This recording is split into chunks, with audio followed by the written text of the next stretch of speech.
In this playlist, we are going to break down the world's best players against each other, step by step and frame by frame. My name is John. I've been a top 100 player in the world, and now I'm a professional coach. This is the real way to improve through my developed system to organize every moment into a calculated decision. These are the 3 keys to getting you from the D4 to elite to even the pro scene. Let's get started with today's match. Check out lootbar.gg. They have the lowest prices, fastest delivery, while being 10% cheaper than any other platform and trusted by big names like Pro Owns and Zorky. You also have insanely good reviews on Trustpilot. Get 10% off with my code JohnSims at checkout. Welcome to the channel. This is part 4 of Levi versus Tekkz, where it's gameplay analysis, where I break it down step by step like a coaching session. So if you want your own coaching session, check me out at medify.gg. Let's get into the video. Boom, step in. Fullback is broken. This is a huge tactical position. Huge tactical position. Ball is going through. 1, 2. Oh, no. Oh, no. Uh-oh. Here we go. There's a break. That's not good. There's a high step. He needed a high step there, and boom. Just a timing thing. And this is where Levi, man. Levi, I think, is much more structured as a player. If he was able to improve his speed, I think he could be like he could be in top 3. He's just, dude, he just misses these plays, man. He's missed like 4 or 5 plays. So he has to step here with Pacho. So this is what I call, this is a break point. This is a bad break point position. Usually break points, you want them down here in the box. When you get a break point right here and a central position gets destroyed, you're in a world of hurt. And the reason why is because you have this zone right here completely open. So now you're in a very, very, very poor spot to defend. So as this rotation comes, you can see how he instantly plays the ball back because he's expecting that initial pressure to maybe harness that position.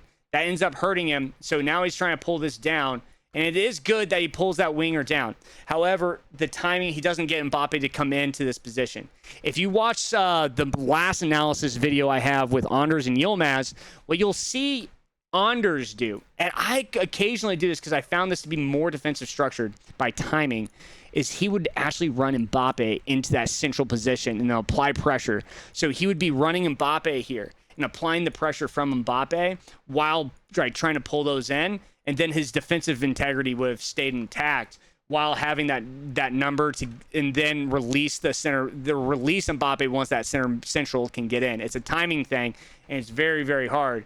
But right here, he had to pull Pacho here. He really had to pull Pacho. He doesn't tackle step. He needed to either tackle step or he needed to completely just slide.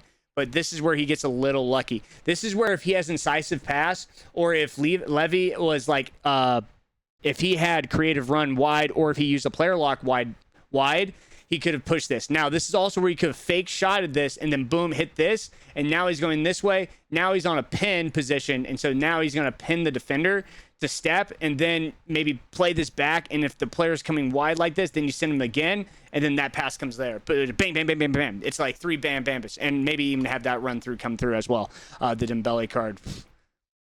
And so there's a lot. He had a lot of opportunities there. He played a little too quick. And if I attack, sometimes I play too quick.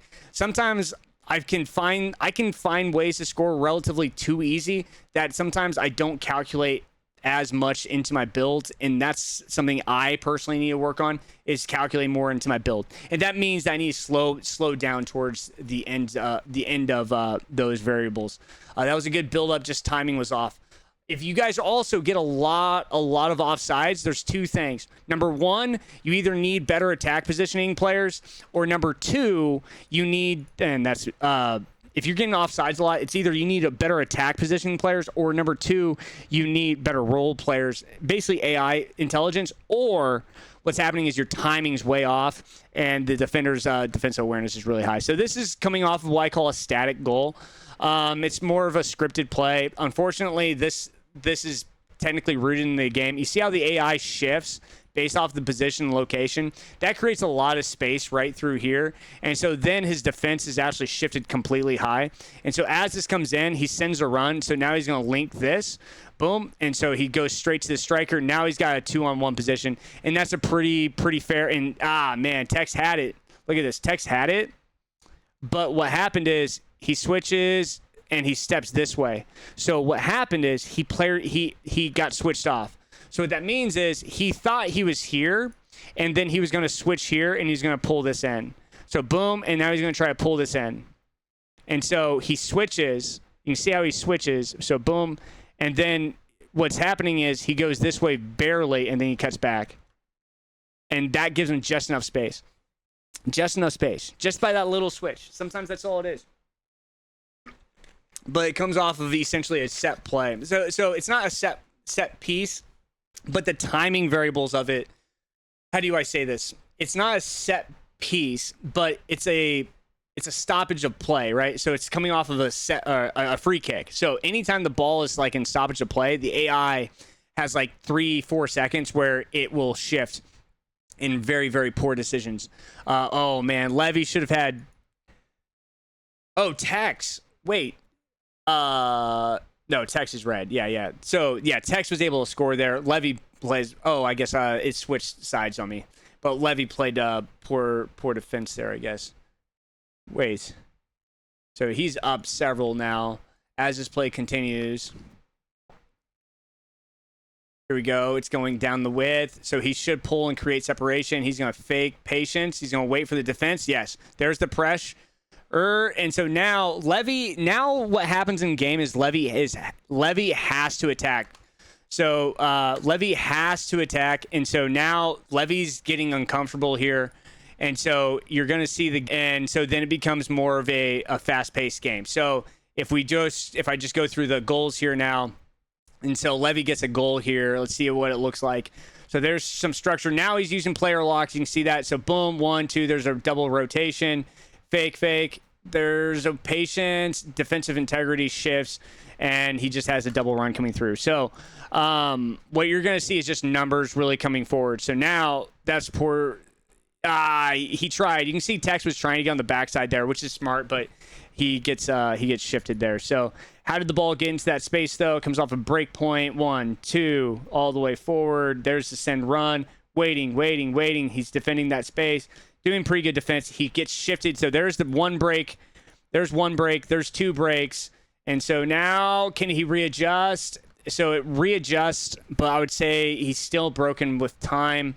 So now he has a variable here, and then he has a root of and so there's the double variable, and so he doesn't get that player locked in. So yeah, he could have double R1, but that one's really hard to see. So right here, he has to double R1. So double R1 while he's attacking. So that's like double R1 while attacking, while it's like hell, it's too much buttons. And so now he should be double R1, or he should be early player switching, and he's late. And so you can see how he steps there, and it's a surrender play there. And so I think there's one more by Tekkz here. And so it's going to be him just rushing. So looks like it's a corner pull, which is pretty common towards the end of the game, because now Levi's forced to essentially press. So now the AI is just going to be out of space. And you can see how easy it is now. Now it's easy. The game opened up for him, because look at this. So De Jong's low. So if you see this, boom.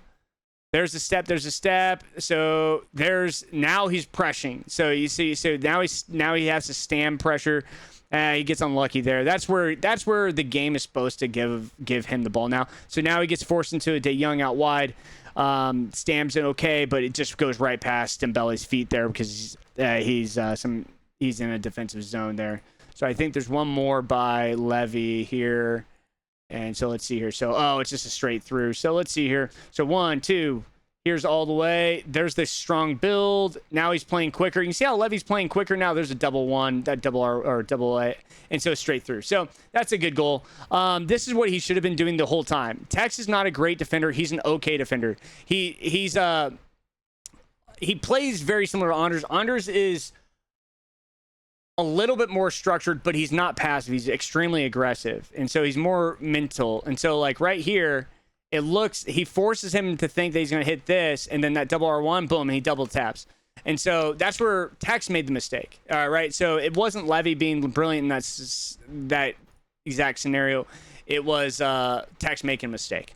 But if you want to see more matches just like this, stay tuned, subscribe, and if you want to book a session with me and your gameplay broken down step by step, you can do so at metafy.gg. Till next time, we'll see you guys in the next episode.